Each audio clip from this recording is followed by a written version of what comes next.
I'm super excited about my guest. We go back a little ways. This is Kelly Coons. Can I say Dr. Kelly Coons now? Is it almost? Almost Dr. Kelly Coons. She's so close. And she is here because she has received the Sterling Clarren Excellence in Research, or what was the official? Dr. Sterling Clarren FASD Research Award. Right. That's the official name. And so I know Kelly because were you trying to get your master's at that time? Yes. So Kelly was trying to get her master's and she stumbled upon my page, I'm assuming, and then you needed caregivers.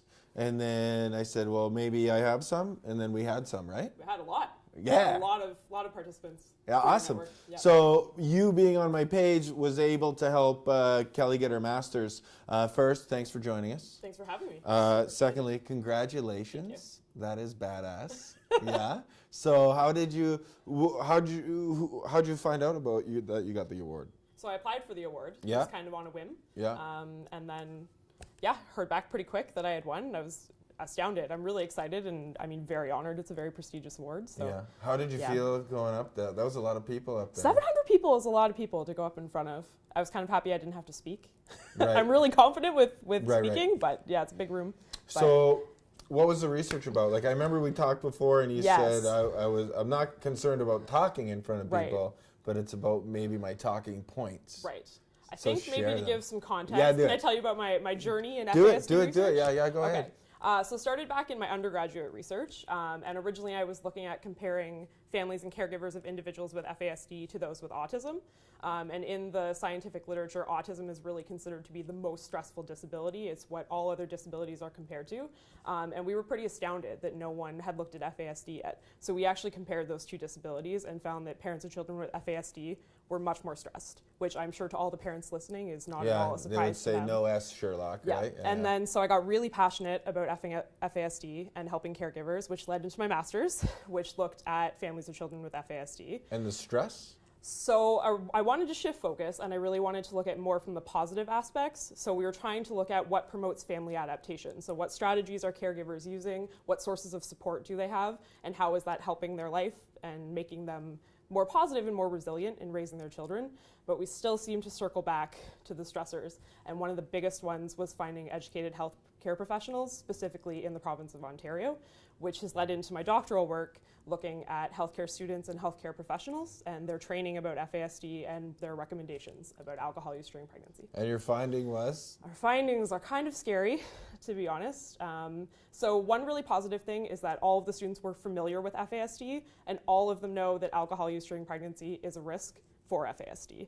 However, what we're seeing is some confusion in terms of how those recommendations actually translate in their care. So I can't even count the number of times that I heard the phrase, no alcohol is recommended, but.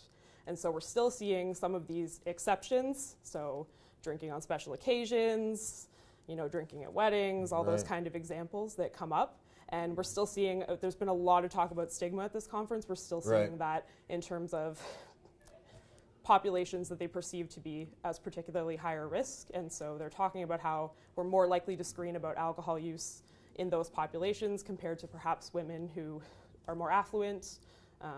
Right, and well because, because it hits the fetal alcohol, it doesn't care how much money you have. Exactly. Right, and it's also heavily represented in the First Nations population, as we know, that is one of the highest. I wish that we didn't have to say, but that's the facts, right? But also women, professional women, right? Because pregnancies are unplanned. Yep. And especially, we're from the, I was actually born in Sudbury, where you reside. So Northern Ontario, that is the culture. Yes. Is the drinking is the culture. Yeah, I mean, a lot of people have said living rurally, like, we drink because we don't have anything else to do. And that's also kind of an ingrained stereotype that people have about rural and remote communities, not just in Northern Ontario, but in lots of northern parts of the world. Right. Yeah. Jeez Louise. And so, you look at these findings and you're like, we got a lot of work to do, right?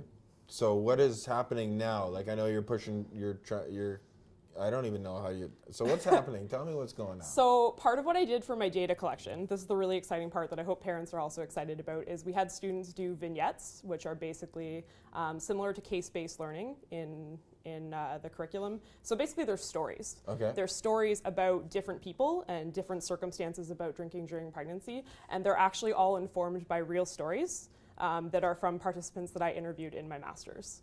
So for example, one of them includes a binge drinking exposure before she found out she was pregnant. So that's from the perspective of a birth mom. The other one is in terms of a family doctor who actually told a pregnant mom that she should go home and have a drink because it would help her relax and it would help the baby relax. So all of those different stories are incorporated in each of the vignettes.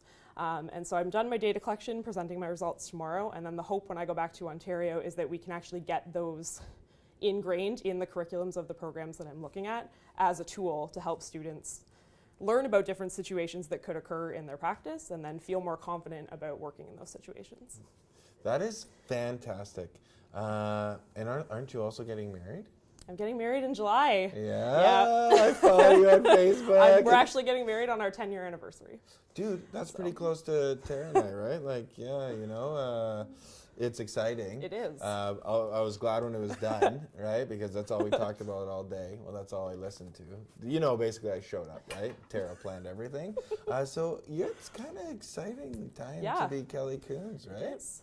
So what's next though? And so you are you're presenting tomorrow. I'm presenting tomorrow, yeah. The vignettes? Yes, that's basically the crux of my presentation. So where is Kelly Coons in 5 years?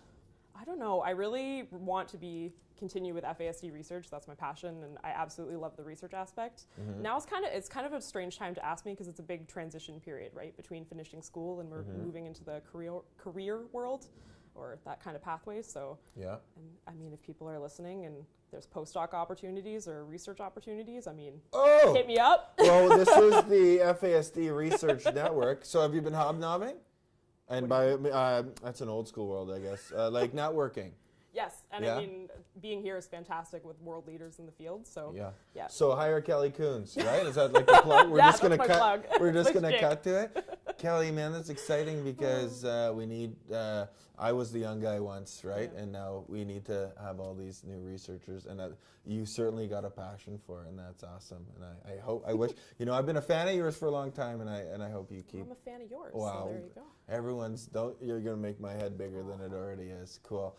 So keep up the awesome work, honestly, and I can't wait to see. You know, we'll talk next year. You know, hopefully we're sitting down on the same couch, and you're making changes in my hood, which is really awesome to see.